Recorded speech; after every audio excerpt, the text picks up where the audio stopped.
જય ખુખાર મેળીમાં જય શ્રી રામ બધાને ભક્તો। આજે હું તમને એક એવો પ્રશ્ન પૂછવા આવી છું કે કદાચ દરેકના મનમાં ઘણી વખત વિચાર આવતો હોય છે। પ્રશ્ન એ છે કે ભોળા માણસો હોય ઈ ભગવાન ઉપર વિશ્વાસ રાખતા હોય તો એના જીવનમાં કેમ દુઃખ આવે છે? કોઈનું ખરાબ નથી કરતા છતાં મેલડીમાં એની જ પરીક્ષા કેમ લે છે? ઈ જ કેમ કે ખોટા લોકો હોય એનું કેમ કાંઈ થતું નથી, ભોળા માણસોની કેમ પરીક્ષા લેતા હોય છે? બીજી તરફ પ્રશ્ન એ છે કે જે ખોટું બોલે છે, જે ખોટું કરે છે અને બીજાનું સારું નથી ઈચ્છતા અને જે છેતરપિંડી કરે છે અને દિલ દુભાવતા હોય છે, આ સંસારમાં ઈ જ કેમ સુખી હોય છે? શું ભગવાન ભક્તો સાથે અન્યાય કરે છે? શું માતાજી જે છે મેલડીમાં ઈ સાચા ભક્તોને ભૂલી ગયા છે? આ બધાનું પાછળનું કારણ કેવું હોય છે કે સત્ય છુપાયેલું છે। જો આ સત્ય ભક્તોને ખૂબ જરૂરી છે જાણવું। આ સત્ય જાણવા માટે તમે આ વિડિયો અંત સુધી જરૂર જોજો, કારણ કે વિડિયો જોવાથી તમને ખબર પડશે કે ભક્તિ કેવી હોવી જોઈએ, ભગવાનનું કૃપા કેવી થાય છે, એ બધું તમારે જાણવું જરૂરી છે।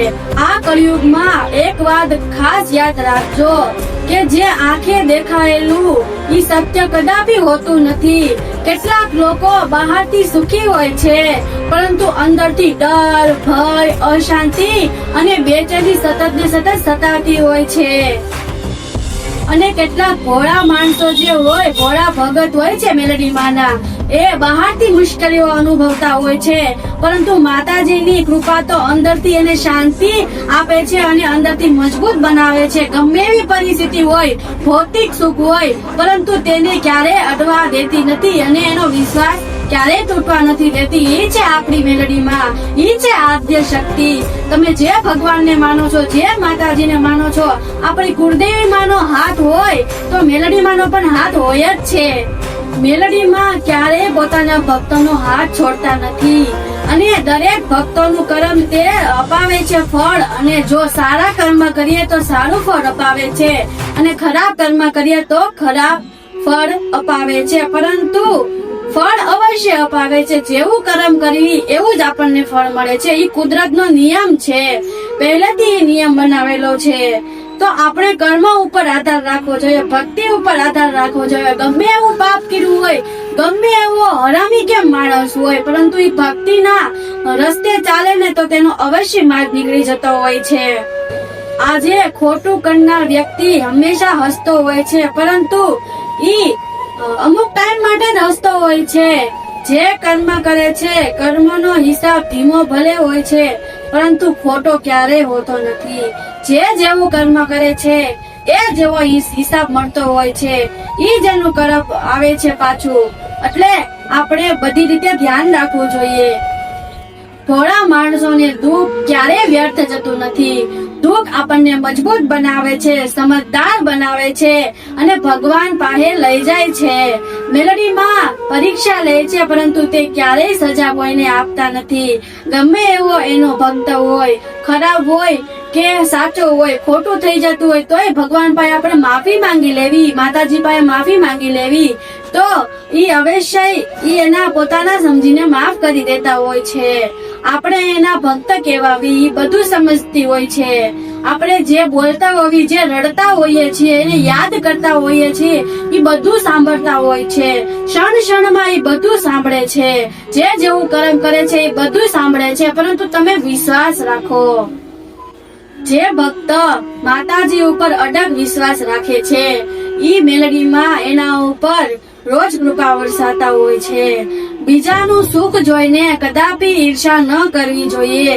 જે આપણો સમય છે, આપણા જીવનમાં દુઃખ છે, મુશ્કેલી છે, ઈ સમય જોઈને ભગવાન ઉપર શંકા પણ ન કરવી જોઈએ।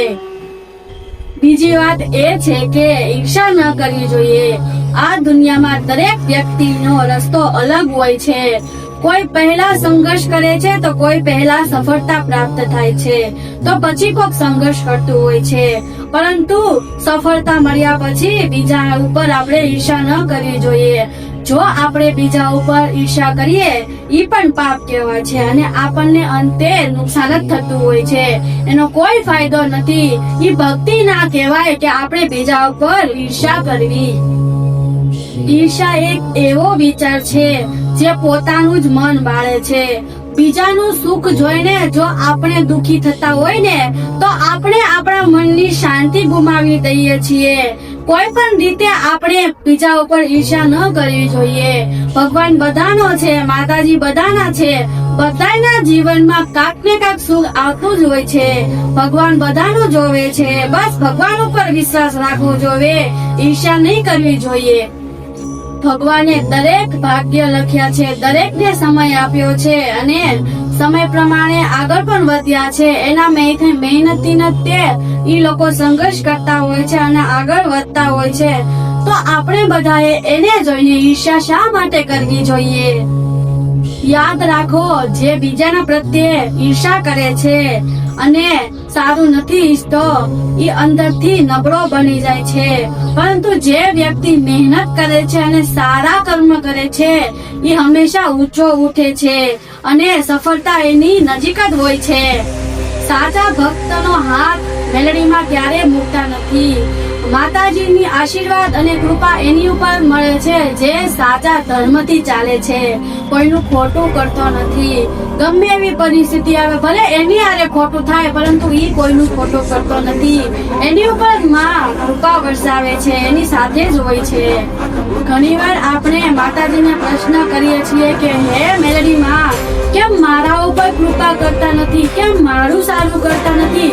પરંતુ ભક્તો પોતાને અવશ્ય પ્રશ્ન કરજો કે આપણે સારા કર્મ કરીએ છીએ, આપણે જેને જરૂરિયાત લોકોને મદદ કરીએ છીએ, બીજાની સેવા કરીએ છીએ, કોઈના પ્રત્યે સારું વિચારીએ છીએ, એ બધું આપણે પોતાના જીવનમાં જોવું જોઈએ.